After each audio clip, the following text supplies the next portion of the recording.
to another episode of Let's Talk Procurement, the only show you need to master the art of procurement. Let's go. Welcome back to another episode with me, Luke1, and joined today, as always, by Luke10. How are you doing, Luke10? Everything all right? Good. You say as always, as if you don't value my contribution. Oh, did it come across like that? I'm not very good at introducing people. Took it personally. Well, to be honest, from sort of feedback I've got from the pod, I think you're the ear candy, if I'm honest. Yeah, I mean, the way I sort of see it is, I am the face of the podcast, the looks and the humour that draws everyone in, brings everyone back listening to multiple episodes, and you're kind of like the bodyguard. You're the brains behind it. The strong one. You're the mental bodyguard. You keep us from getting cancelled. Well, to be honest, even I'm struggling with that. I mean, look, I'm blown away by the amount of support and sort of feedback we've had from our listeners. It's actually been incredible. I think in a little over 6 weeks. Yeah, I mean, I think we're sort of, by the time this gets published, it will probably be a while since we launched, but when we're recording this, we've recently launched and I've got a lot of good feedback, so much appreciated on that. Thanks everyone. And if you've tuned out by now, then you weren't worth it anyway. We never liked you, but if you stayed here, then thanks for coming back, thanks for bearing with us. Hopefully we'll get better at some point. Look, I'm going to be honest with you. I'm kind of hoping that my dad is still listening at this point. He got kind of irate in one of our episodes, the Sips Tips episodes early on. He thought that you were mugging me off a little bit about bashing one out, but obviously we both know how to bash the tips out. You messaged me this earlier in the week. You said that he called you and he was really angry because he thought that you didn't know that I was taking the piss. Was it something like that? Yeah, so he thought that his wonderful son didn't know what bashing one out would kind of be an innuendo for. And I had to sadly explain to my dad that I knew exactly where he was going with it, and but he should see the humour in it. Sure, that was a great conversation to have. Yeah, a highlight of my father-son career with him. But we'll see. Hopefully he's still here. If you are, hello Rob. Thanks for listening and persevering. Right. As always, not only are we joined by Luke10, but it's time to crack a joke. Oh shit! Here we go again. So did I tell you with this? I think so. Yeah. Did I tell you that I took the shell off my racing snail? I thought it would make him faster, but if anything, it just made him more sluggish. Oh Lordy Jesus. Fair enough. That's not a bad one. Yeah. No. I think it's a good story, and it's like kind of a heartwarming one. Kind of opposite to when I went on a drive the other day. I decided to go and visit my childhood home, and I asked the people living there if I could, go inside and have a look, because I was feeling a bit nostalgic. But they refused, and they slammed the door in my face. My parents are the worst. Brilliant. So I'm not quite sure I'm happy with you kind of bouncing back a joke, to be fair. Like, I spend hours researching it and then you just pull it out of your bank. So maybe we'll just crop that bit out. Yeah. So maybe. What's today's topic then, Luke? I mean, we probably said it about 5 minutes ago. What is it? Oh, sorry, I remember now. It's the 5 tenets. How do you say it? Tenets? David Tennants of a contract. Yeah, David Tennants of a contract. 5 David Tennants of a contract. Right then, so what's a contract? That's where we should do a segment change. Now we're trying to be more professional and everything. Oh yeah, can you put a segment change in there? Yeah, Aaron, we're going to keep this bit in because we want everyone to know that you exist. Actually, we should give a shout out to Aaron, because he's probably got the hardest job of all three of us, making us two sound bearable. That's what I'm talking talking about. That's why he's the MVP. That's why he's the GOAT. The GOAT. So Yeah, and I'm slightly frustrated with, not with Aaron, with myself really, because my microphone is so tinny, and I should probably just stop being a tight. basically a arse. procurement person. Yeah, I just need to, it's an investment. It's not just a random spend. I feel like maybe we should upgrade our microphones and just take that ear pleasure to the next level. I kind of hope that when you procure your new mic, you mess it up so we can have another segment for the procurement duck ups or whatever we're calling them segment. Oh yeah, I'll buy a mic and Magic Mike will turn up or something like that. I'm sure that would be a fuck up. I suppose it depends, on it. My wife might like it. So now we've rolled on smoothly with our little sound intro. What is a contract? What is a contract? A binding agreement between two parties or more. Can there be more? There must be able to be There more can than be. two. You can have a tripartite contract, or a multi-partite contract, or a party-partite. No, you can't have a party-party. But there's lots of different iterations. Does it go like a quadpartite and a whatever the five one is? Yeah, cincopartite. Sort of, yeah, and then whatever comes after that, six Septa. partite. Yeah, and it goes on like that, but you could probably be here for hours just kind of guessing what those might be. Yeah, and interestingly, I don't know if you know this, a contract does not have to be written. You can have an oral contract. Yeah, I've heard of such things, but I've never seen the like in business transactions. Probably not. That's probably a good thing. Never had your car washed? Yeah, that's not a business transaction though. No. Not business to Well, business. it's B to C, isn't it? Business to customer, consumer. I mean, I've driven down a dark alleyway. Some bloke's come out with his hose. Said, "Oi, Luke." Don't know how he knew my name, but "Oi, Luke, £5 and I'll clean you inside and out." Hey, yo, what the Yeah, no worries, mate. And there we go. Yeah. That's a cheeky little contract, isn't it? What if then he cleaned it and he said, "Oh no, I told you it was tenner," and you accepted it? It's nothing to say that. I accepted it's the official. oral agreement of £5, and that's where it gets difficult, right? So, and that's probably something else we'll touch upon, is actually looking back at a contract and kind of understanding what your rights are and what you can kind of claim against it. Yeah, if it you need feels to. like something we could potentially do on an Everyday Dave episode. Yeah, I mean, hopefully the first one of those is aired by now, if not the second one as well, because that was quite interesting. So yeah, a contract, legally binding promise or agreement, can be written or oral, by one party to another or to several others. And there's kind of 5 David tenets that make it up. Yeah. I think they kind of go hand in hand, but I'll rattle them out quickly. Right, so offer, acceptance, consideration, capacity, and intention to create legal relations. Nice. I like how all of them were so concise and easy to remember. They're all one Except word. the last one. Yeah, I mean, that just So really ruined it, to be honest. the last one I like to shorten to intent. So offer, acceptance, consideration, capacity, and intent. So Okay. offer and acceptance. Sometimes instead of seeing 5 tenants, and SIPS likes to make sure it's 5 tenants because it goes nicer in an essay exam, you can get maybe 5 marks per tenant that you talk about.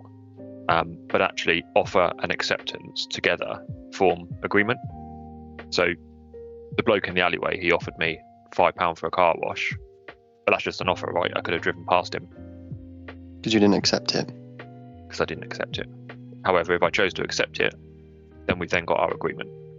So you're saying an offer and acceptance without consideration and intention and whatever the other one was would just be Yeah. an agreement.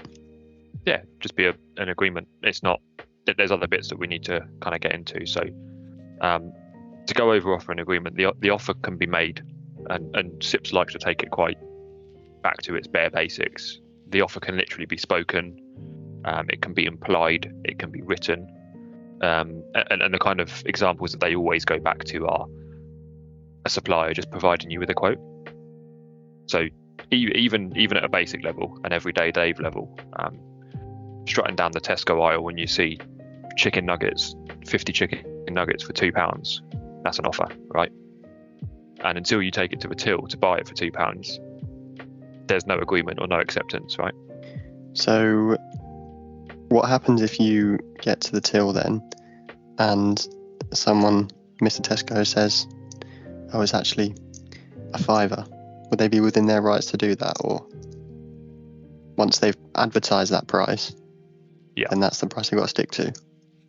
Well, there's different rules around that, and I'm not sure the legalities on it, but I know that, so for example, if they've mislabeled something, or if they've labelled it as £5 and you get to the till and it's £7, you can point back to the label, and then you've got your consumer rights to kind of go, well, actually, you were offering it at £5.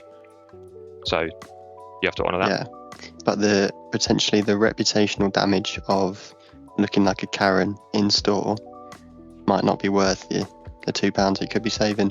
Although in this economy nowadays, not that we're going to start talking about the economy in this podcast, but maybe you decide that it's worth it to to save £2 and use that to go towards your eating.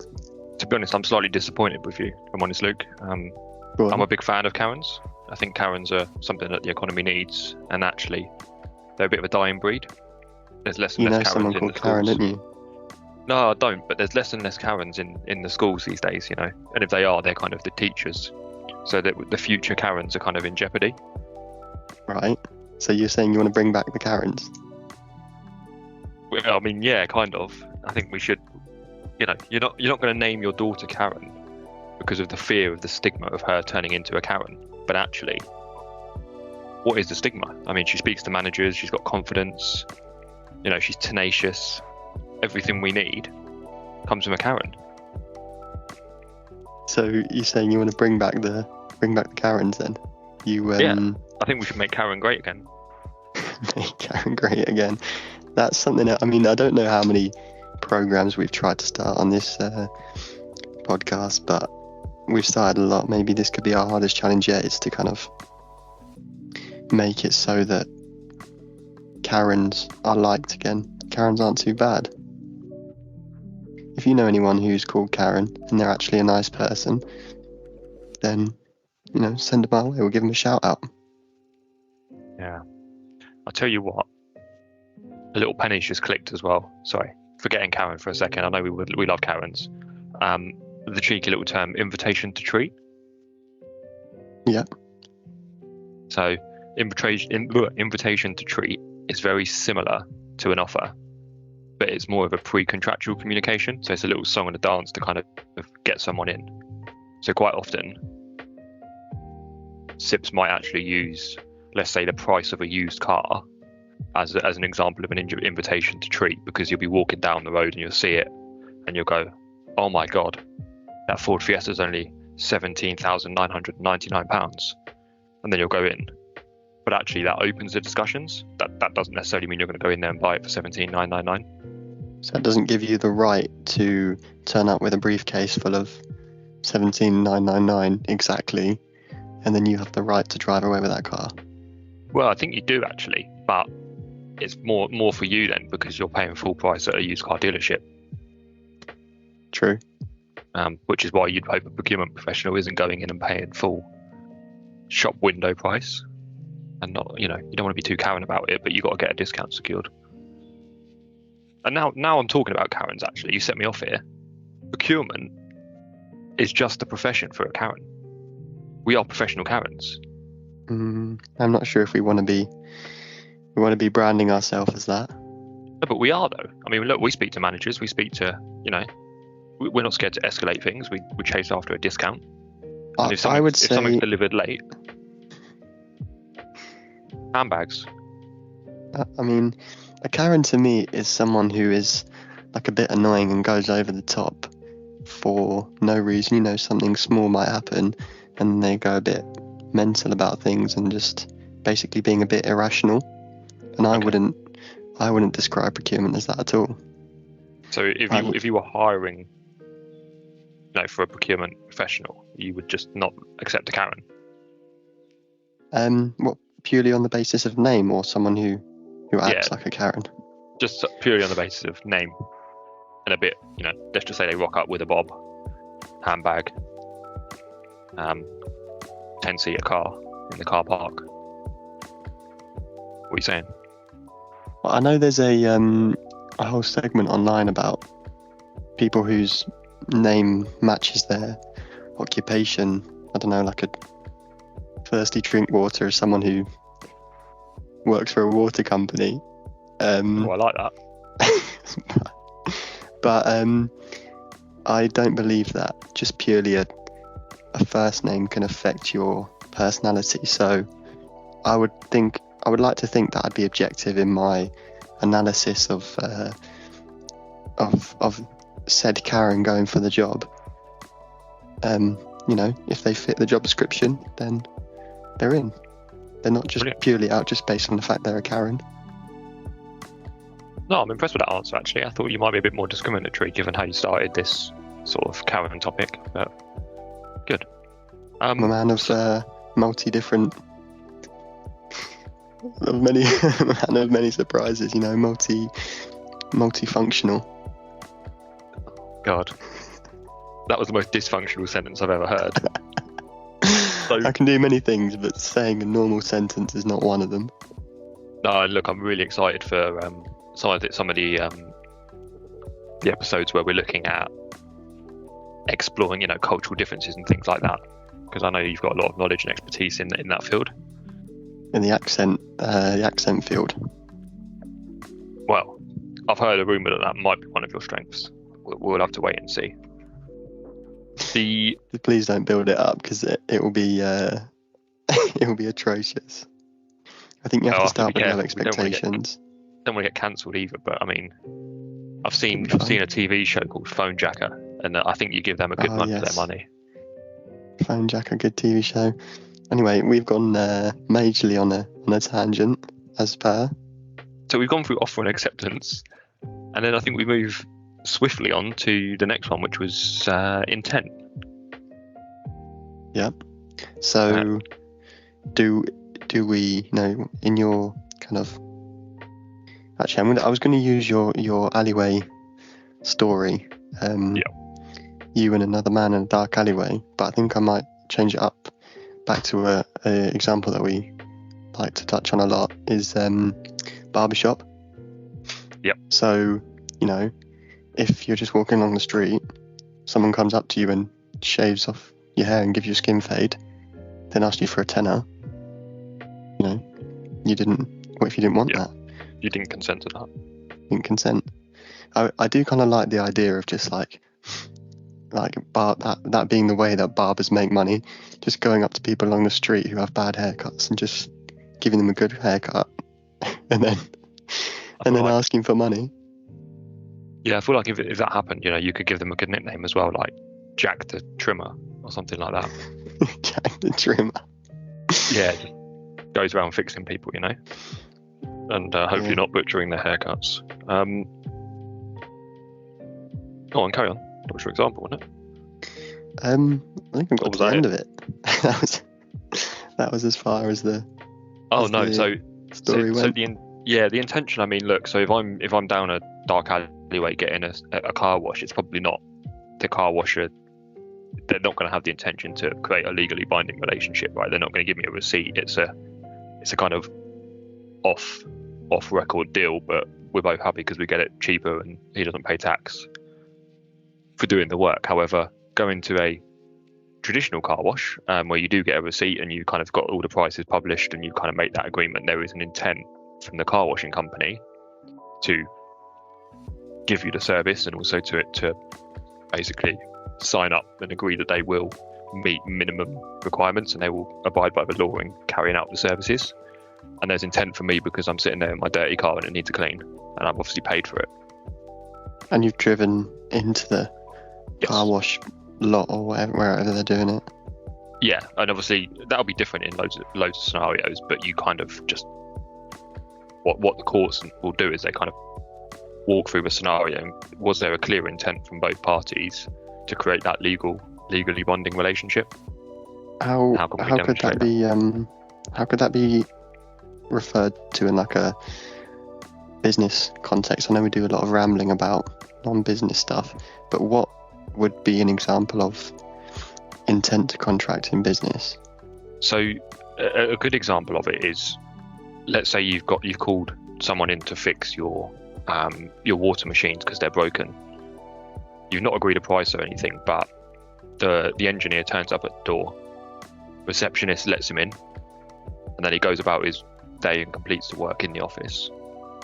Now, whilst there's no written agreement, nothing other than a phone call, the intention is there on the basis that we have let another business onto our property to carry out the work. And from the engineer's perspective, the intention is there because they've turned up with their work equipment and they're ready to go. Yeah. So obviously it's not going to be able to be argued that, oh, we just let a plumber on site, but we thought he was just going to sit in the corner and do nothing. Yeah, you wouldn't just let a plumber into your company and just hope he does work for free and then never wants payment and walks off site again. Yeah. And then that takes us on nicely actually to consideration. So consideration is effectively saying there has to be an exchange between the parties. Most commonly it's money, a monetary exchange. However, it doesn't have to be.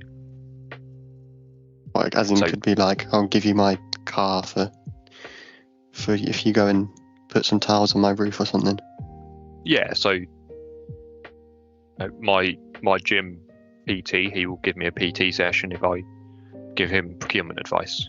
That could be a fair trade of services, right? Okay.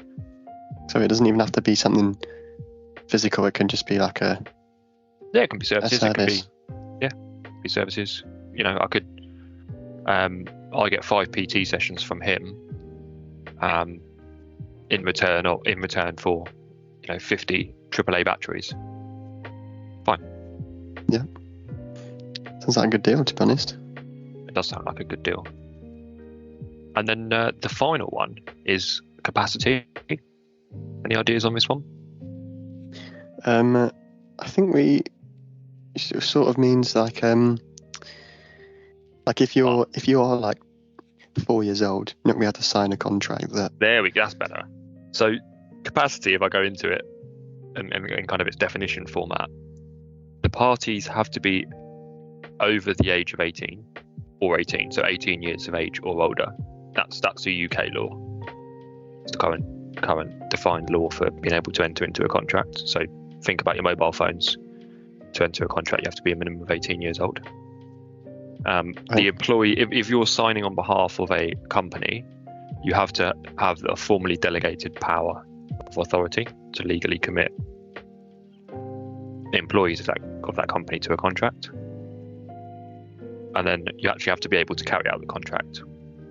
So not you necessarily personally, but you and the party you are representing. So if I'm signing on behalf of McDonald's to do a catering contract, I would be comfortable that we've got the facilities to deliver food, basically. How going back to the age thing, how does that work in terms of, like, I don't know, if a kid wants to buy a chocolate bar, because is there not like obviously there's not a written contract or anything there, but I don't really know. How does that basically work? Yeah, I'm not sure, if I'm honest. I think that's a good question, but it's not business to business contract, is it? But it's a kind of retail contract, which probably has different regulations around it. So how? And then the second thing you said that I wanted to pick up on as well was about like, say for example, well, what reminded me of this was something about a procurement duck up, which we may or may not do. It might be too political, but say for example that you had an order for 20,000 phones, 20,000 Nokia phones, right? But your company made dressing gowns. Could that be something that the courts could then say, or the company, they don't have capacity to produce phones because they just do dressing gowns, Yes. for example. Yes. That's exactly right. And the one that interests me the most actually is kind of delegated authority to sign. So it's one I've seen quite a lot. And how do I know, or how do you know, the person you are dealing with has the right authority to sign a contract on behalf of their employer? Yep. We don't, right? So in the eyes of the court, what happens is they look at the situation, the person who has signed that contract, and whether the other party could reasonably assume that that individual did have authority to sign. So let's say I agreed a contract with Joe Bloggs for £10 million of railway works, and Joe Bloggs' job title is junior buyer, and Joe Bloggs proceeds to sign that contract. Do you think that I, as an individual, could reasonably assume that Joe Bloggs has the capacity to commit their company to the railway works? 10 million's quite a lot, so I would say no, although they are buyers, Yeah.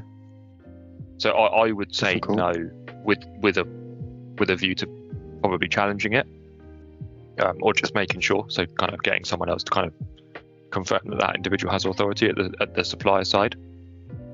And that's kind of an example where it's a bit more on the edge, and some organisations might give a junior buyer £10 million of purchasing authority, but also we see a solutions architect signing a £10 million contract,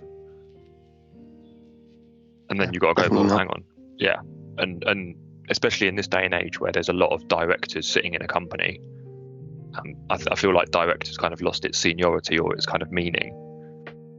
You see directors at all various levels, and actually it's perfectly normal for someone on the other side to assume that a director might have signing authority, but that's not necessarily true. But if the courts look at it and say, well, actually, yeah, his job title is director of toilet cleaning, then the other party could reasonably assume that he did have the right to sign the contract. So companies have to be really, really careful about what job titles and what kind of people are doing in terms of trying to commit their company to work. That will make sense. So to kind of recap the 5 David tenants of a contract then, Yeah. You've got offer and acceptance, which is agreement. Yeah. And then consideration, capacity, and intention. What was Yeah. the full title? Intention to enter into Legally binding. legal. Yeah, and I think, look, before we wrap it up, I was going to give you a cheeky little example question. See if you learned something today. Oh, How here does we that go. sound? Nerve-wracking. John offers his car for sale for £10,000. Okay. Janet is willing to pay £10,000 if John repairs the damage to the bonnet. What essential feature of a legally binding contract is absent?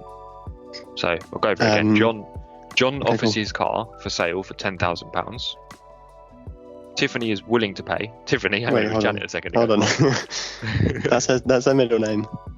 Yeah, Tiffany Janet is willing to pay, or Janet Tiffany is willing to pay £10,000 if John repairs damage to the bonnet. Okay, so Big Johnny is offering his car for £10,000. Yeah. Tiffany Janet That's- is willing to pay £10,000 if John repairs damage to the bonnet. Okay. So I'm going to assume that both parties are over age and have the capacity to enter into a contract. I've ID'd both of them, and they do You've have ID'd both capacity. of them, cool. Yeah. Okay, so that one's ticked off. You've then got the consideration, which is the 10,000 that has been kind of said that will be given. Yep. John's put the offer of 10,000.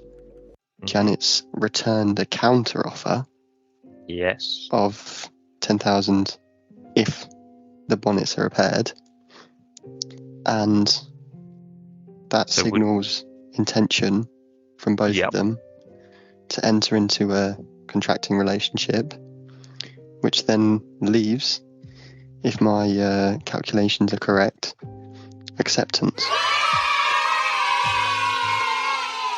Oh, mate, you're a star pupil. That is fantastic. Yeah, so there's no acceptance, right? Or agreement over what they're going to accept. John needs to come back and say whether he accepts it or not. And then they will come to an agreement and hopefully proceed with the sale. And also, am I right in saying that if John declined that offer, then in theory, the previous offer of 10k, not excluding nothing to do with the repairs, that previous 10k offer has been declined by the fact that Janet returned back a counter offer? Yes. So Janet, or Tiffany, or whatever you want to call her, effectively has rejected it by saying that actually that's too much money for that car, including the damaged bonnet. So either she's going to say, well, repair the bonnet and I'll do 10,000, or I'll give you 9,000 and I'll repair the bonnet myself. Nice. No, I thought that was a good question. Maybe we should start doing more of them at the end, testing my knowledge a little bit. Yeah, and hopefully the listeners, if you got this far, had a little go at that question yourself and got to the right answer as well. Well, I guess the only thing left to do is almost wrap up, but before we do that, send this to someone if you like them. I'm going to change it this time. Okay. Send it to someone if you like them, or send it to someone if you've ever been to space. Wholesome. Because unless you know an astronaut, that means the person likes you. What a lovely little note to end on that one. Thank you. Cheers, everyone. See you later. See you later.